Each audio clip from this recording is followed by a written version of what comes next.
Creo que no soy muy bueno contando historias. Creo que realmente no me acuerdo muy claramente de lo que me pasó. Yo creo que hasta los 15 años. De 15 años para atrás no me acuerdo muy bien de lo que pasó. Y requiere de que realmente me centre en tratar de recordarlo para poder contar. Entonces quiero hacer una práctica de contar historias. Entonces aquí va el story time de cuando me desarrollé. Entonces resulta y pasa que yo llegué a ser sexto con 11 años. Era una pulguita de nada, súper flaco, más flaco que como estoy ahora. Y tenía una voz demasiado delgada, tan delgada que cuando llamaban a mi mamá por teléfono yo contestaba, me decían, hola mamita, ¿está tu mamá por ahí? Entonces siempre me tocaba decir, no, no soy una niña. Entonces siempre me causó como gracia eso. Y bueno, yo creo que fue muy normal para mí cuando en esa época yo fui muy desorganizado. Eh, Tanto así que hice 3 veces esto y para poder pasar de esto tuve que validar. Y bueno, en realidad no porque fuera bruto, sino porque me la pasaba fuera de clase, me la pasaba jugando a la monedita, me la pasaba recogiendo botella porque por cada botella de gaseosa que devolviera uno a la cafetería le daban 100 pesos. Entonces yo me la pasaba era en eso o jugando a la monedita. Y me la pasaba en todos los salones menos en el mío. Entonces llegó un punto en donde me empezó a gustar mucho los chistes de uso carruso. Me los aprendí, o sea, fue muy fácil para mí aprendérmelo, eran súper vulgares y la forma en la que yo lo contaba, pues a la gente le gustaba. Entonces en descanso se reunía la gente y empecé yo a contar chistes así con 2 o 3 amigos y luego la gente empezó a acercarse y yo contaba los chistes y la gente se reía, entonces la gente me empezaba a dar de a 100 pesos, 200 pesos, lo que podía, sin yo pedirlo. Y eso me pareció a mí como muy, o sea, me pareció increíble que uno haciendo algo que le gusta, le podían pagar. Yo lo vi como negocio y bueno, ese fue el primer cesto que hice en el Camilo Torres y a mí me gustó mucho, me acuerdo y creo que fue la mejor época de cuando estudié. Era súper vago, súper perezoso, llegaba tarde, eh, me volaba del colegio, eh, entubaba el uniforme súper pegado así, yo mismo me lo ponía y luego me lo cosía encima, me hice aretes, me hacía cortes raros, una vez llegué súper calvo acá y con una colita. Y fue una época bastante que me acuerdo y me gusta, me hace sentir bien. Aunque obviamente decepcioné a mi mamá por perder 3 años. Pero bueno, y justamente creo que fue el año siguiente, el segundo sexto, me cambian de jornada. Ese año anterior lo hice en la mañana, el siguiente año paso a la tarde. Y bueno, empieza la transformación. Me empecé a crecer, estaba súper flaco y largo, me empezó a salir bigote, me empezó a salir barba, unos pelitos acá todos feos.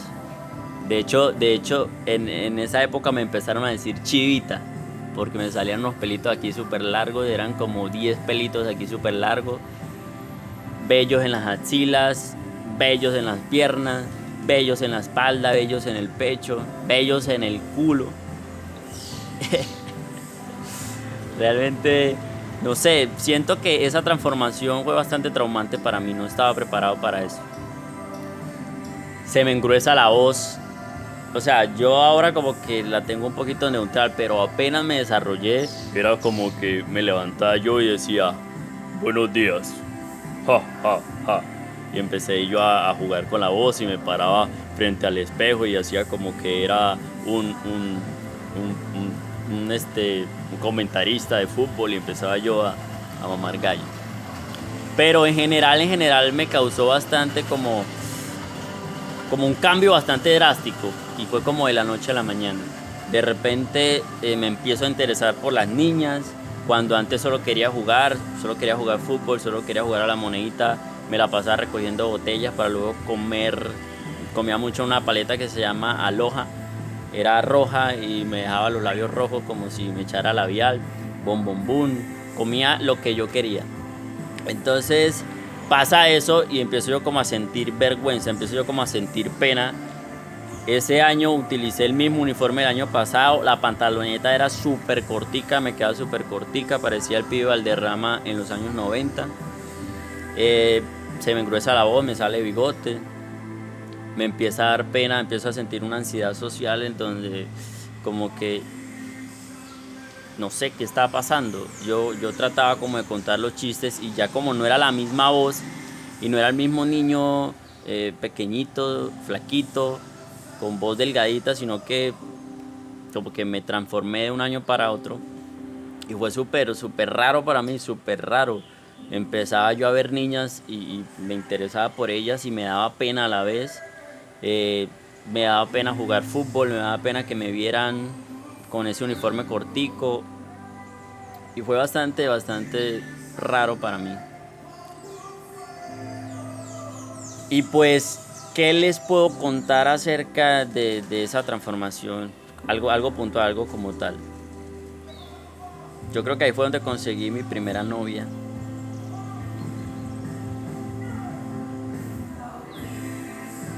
Y, y fue raro. Yo no sé, nunca había tenido novia, nunca me había interesado por niñas así.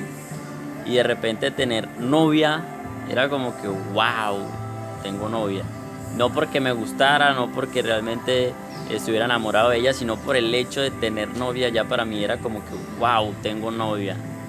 Y yo me acuerdo que en ese entonces me empecé a preocupar mucho por cómo besar. Entonces empiezo yo a preocuparme por eso, empiezo yo a ponerle demasiada ciencia al asunto y llego yo y empiezo a practicar frente al espejo. Entonces me miro al espejo y digo, bueno, hagamos de cuenta que mi reflejo es mi novia. Entonces, ¿cómo haría yo para besarla? Entonces me iba yo así de... No podía cerrar los ojos todavía porque tenía que ver a la persona al frente mío. Entonces iba yo así. Se sentía súper raro, súper patético. Luego por ahí me vi un capítulo de algo, no me acuerdo muy bien de qué era, pero se trataba de que el papá le enseñaba al niño a besar. Entonces le pregunta el padre al hijo y le dice, ¿la niña tiene acné? Dice, no. Bueno, sale la guanábana. Entonces coge un mango, le hace una raja así con un cuchillo y le explica. Entonces yo, desesperado, buscando un mango, yo, ¿dónde encuentro un mango? ¿Dónde encuentro un mango? Y bueno, no sé cómo hice como tal, pero conseguí el mango. Y hice literalmente lo que dijo el man, le hice la raja al mango y empecé yo apasionadamente con ese mango. Yo creo que ese mango nunca lo habían besado. Nunca lo habían besado como yo lo besé ese día. Ese mango quedó chupadísimo, quedó la pepa seca. Y bueno, eso es lo que les puedo contar sobre esa época en donde me desarrollé, esa transición entre ser un niño a convertirme en adolescente. Debo aceptar que me divertí, que me gustó mucho acordarme de esa época, que aunque fue traumante, de cierto modo fue súper raro. Fue bastante bonito empezar a descubrirme, empezar a conocerme, empezar a verme de manera diferente, a darme cuenta que ya no era un niño físicamente, porque mentalmente es la hora y todavía soy un niño, todavía me río de estupideces, todavía veo muñecos, todavía eh, cuento uno que otro chiste, todavía hago bromas así en reunión de amigos y sigo siendo un niño y creo que nunca lo voy a dejar de ser.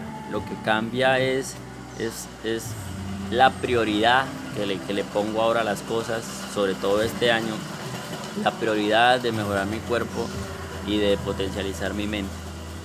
Pero sigo siendo un niño en el fondo, sigo siendo humilde en el fondo me gusta seguir haciendo reír a la gente con mis ocurrencias. De repente, creo que nunca lo he dejado de ser. Siempre he sido el payaso de la clase, siempre.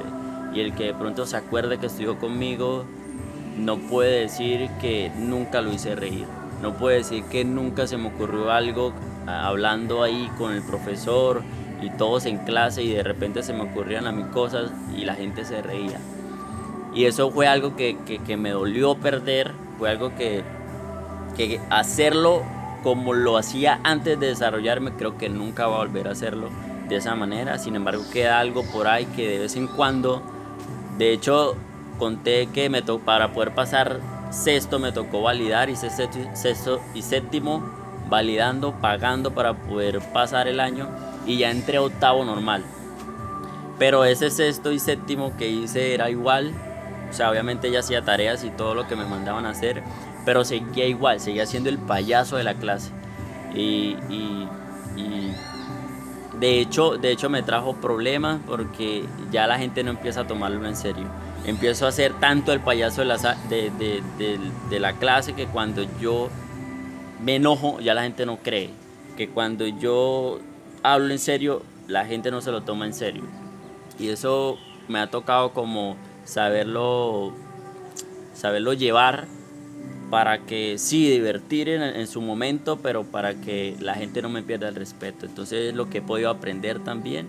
De todo se aprende. Si uno está abierto a aprender, cualquier cosa le enseña, desde un niño pequeño hasta la naturaleza, los pájaros. Todo nos puede enseñar, todo nos enseña, pero tenemos que estar dispuestos a poder aprender.